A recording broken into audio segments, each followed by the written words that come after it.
Bismillahirrahmanirrahim. Qala al-muallif rahimahullahu ta'ala wa nafa'ana bihi wa bi'ulumihi fid dharaini amin.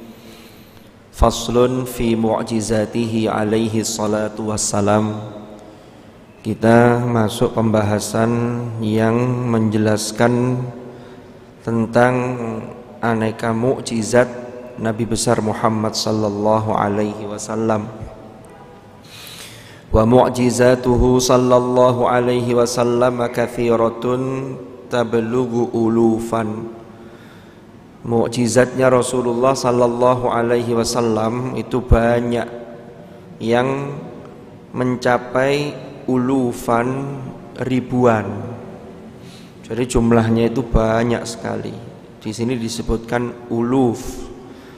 Ya, uluf itu jamak dari alf.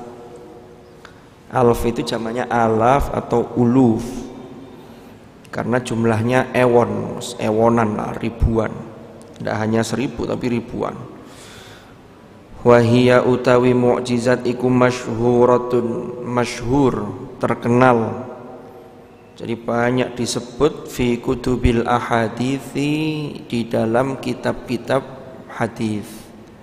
Jadi penjelasan tentang mukjizat Nabi itu ada dalam banyak kitab hadis, termasuk Al-Kutub As-Sittah, yang termasuk juga yang paling utama dalam Al-Jami'us Sahih atau yang dikenal dengan Sahih Bukhari dan Sahih Muslim.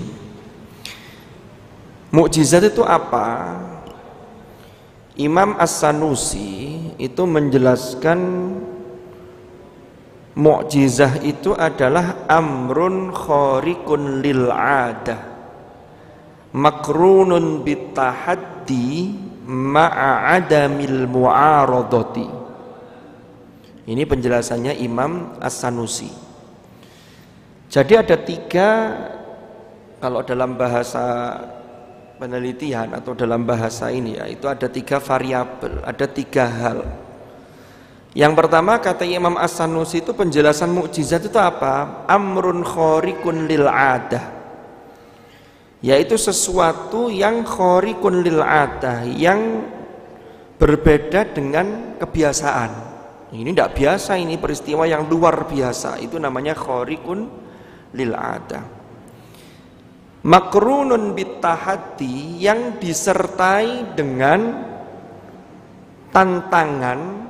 Jadi pengakuan dari seorang Rasul, seorang Nabi dan Rasul yang diutus oleh Allah, lalu disertai dengan tantangan terhadap orang-orang yang tidak percaya, yang ingkar.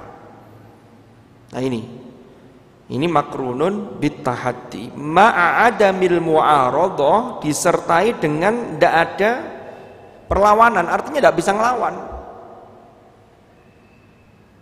Mukjizat Rasulullah yang terbesar ini disebutkan faminha al-Qur'anul Karim al-mu'jizatul zahiratu wad-dalalatul bahiratu. Itu tidak ada yang bisa ngelawan. Kenapa kok mereka tetap tidak percaya? Nah, ini karena memang sudah kadung gengsi, sudah kadung tidak mau ngakui. Kating ngerosok kalah itu gengsi. Lah mukjizat nabi-nabi Muhammad, nabi-nabi yang diutus oleh Allah Subhanahu wa taala itu biasanya kalau rasul-rasul sebelum Rasulullah Muhammad sallallahu alaihi wasallam itu mesti terkait dengan konteks atau sesuatu yang menjadi keahlian umat yang dihadapi. Contoh, mukjizatnya Nabi Salih. Nabi Salih itu diutus kepada kaum namanya Thamud. Wa ila Thamud akhahum Salihah. Kaum Thamud itu punya keahlian, wa Thamud alladzina jabus sakhra bil wad. Jadi mereka itu gunung-gunung batu. Kan gunung-gunung di dunia Arab itu kan materialnya itu kan batu. Kaum Tsamud itu punya keahlian gunung-gunung itu dipahat dibentuk sedemikian rupa sehingga menjadi tempat tinggal yang indah. Maka disebutkan alladzina jabus sakhra, ya, yang mereka mengukir melubangi batu-batu besar itu, ya, bilwat, jadi di lembah-lembah itu. Maka karena keahlian mereka dalam bidang itu, tantangannya tidak main-main. Mukjizatnya Nabi Saleh itu, batunya itu bisa berubah jadi unta. Jadi tidak hanya dipahat indah, tapi ini bisa hidup, bahkan punya anak, bahkan menyusui. Ya. Faqala lahum Rasulullah naqatallahi wa suqiyaha. Jadi mereka ini tidak boleh mengganggu unta itu, apalagi mengambil air susunya. Akhirnya dibagi, boleh mengambil tapi tidak banyak-banyak, diatur itu. Ternyata mereka tetap membangkang, bahkan tidak hanya mengambil air susunya, justru untanya itu malah dibunuh. Itulah yang kemudian menyebabkan murka Allah, fadamdama alaihim rabbuhum bidzambihim fasawwaha wala yakhafu uqbaha. Itu dalam surah Asy-Syams, ya, wasyamsi wadhuhaha itu. Contoh lain, Nabi Isa itu ketika itu dunia pengobatan itu sedang luar biasa tren ketika itu.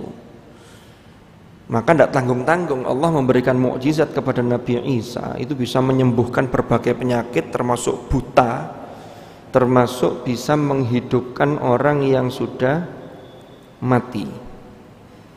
Nabi Musa ketika itu dunia sihir, apalagi tukang sihirnya Fir'aun itu sangat luar biasa. Maka karena yang dihadapi itu jenis itu, maka Nabi Musa diberi mukjizat seperti tongkatnya berubah jadi ular yang kemudian memakan ular-ular kecil tukang sihirnya, punyanya tukang sihirnya Fir'aun itu, termasuk ketika membelah laut dan seterusnya. Nah, ini menjadi satu tantangan. Makanya makrunun bitahaddi ma'a adamil mu'aradah.